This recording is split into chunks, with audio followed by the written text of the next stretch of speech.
Filé à Londres pour notre rubrique Sans frontières. Retrouver là-bas notre ami et néanmoins correspondant Arnaud Comte. Bonjour Arnaud. Vous nous emmenez ce matin dans un quartier sensible, comme on dit, du sud de la capitale britannique, où il est proposé aux jeunes habitants de jouer au polo. Ce n'est pas anodin. Et tout ça pour ne pas tomber dans le trafic de drogue et dans l'influence des gangs, hein, c'est ça ?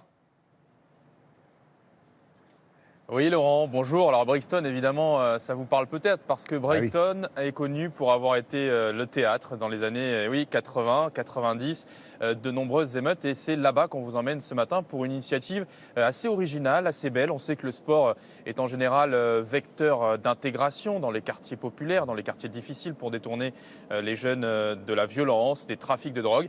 Eh bien à Brixton, une association a une idée particulière. Est-ce que vous connaissez le polo, Laurent, ce sport ? Oui. Bien sûr. Je pense que vous y avez... Oui, moi aussi je connais, mais on n'y a jamais joué. Parce que c'est assez difficile. Mais c'est compliqué. C'est surtout un sport qu'on... Ouais, et c'est un sport qu'on pourrait qualifier de bourgeois, de riche, parce qu'il faut des chevaux. Ça se joue avec de longs maillets, avec une balle en bois blanche.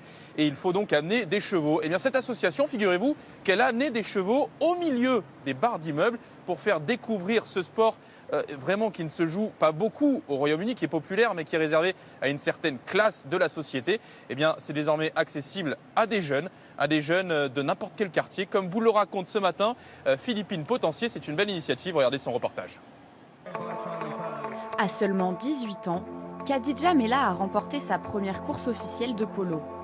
Une première victoire pour cette jeune fille, issue d'un quartier sensible. J'ai toujours été convaincue que si vous êtes ambitieux, vous pouvez faire ce que vous voulez. Peu importe votre passé ou vos origines, et je ne parle pas spécifiquement des musulmans, c'est valable pour tout le monde. Si vous êtes ambitieux, vous pouvez le faire. Vous pouvez apprendre, essayer. Gagner cette course en seulement 2 mois d'entraînement, c'était vraiment ambitieux. Je ne pensais pas y arriver, mais je l'ai fait. Ce sport, elle s'y est initiée dans cet enclos installé au milieu des barres d'immeubles, dans ce quartier de Brixton, en périphérie de Londres. Pour elle et les autres jeunes du quartier, cette nouvelle activité est une échappatoire. Ronnie Cusi, 26 ans, est aussi membre du club. Il y a quelques années, il a fait partie d'un gang.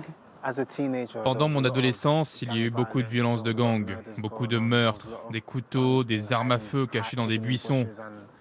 C'était fou. Et même si tu veux bien faire, c'est difficile d'y arriver avec autant de tentations autour de toi.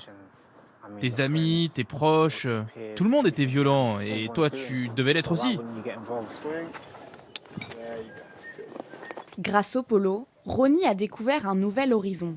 Jamais il n'aurait imaginé un jour fouler la pelouse du parc de Windsor, un domaine royal, et pourtant, c'est ici qu'il joue aujourd'hui.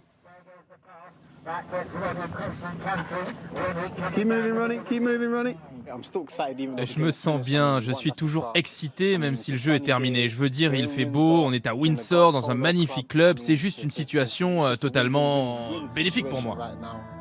L'objectif de ce club est de faire tomber les barrières, de rapprocher les gens et de donner aux jeunes en difficulté de nouvelles perspectives. Ronnie, lui, en est convaincu, l'objectif est atteint. Ouais, super initiative dans un contexte difficile que vous connaissez bien, Arnaud, celui de l'augmentation des fameuses attaques au couteau à Londres. Ah oui, c'est vraiment quelque chose dont les médias parlent tous les jours, les télévisions, les radios, les journaux de presse écrite. 44 000 attaques au couteau, rendez-vous compte, en Angleterre et au Pays de Galles sur les 12 derniers mois. Et pour de nombreux politiques, eh bien, c'est lié à la cure d'austérité notamment, à laquelle les services de police ont soumis. Leur budget a diminué de 20% en 8 ans, leurs effectifs de 10%. Et ça sera, nul doute, un débat pour les prochaines élections législatives, vous savez, qui se tiendront au Royaume-Uni le 12 décembre prochain. On prend date. Merci beaucoup Arnaud, passez une belle journée, un beau vendredi et un beau week-end à Londres.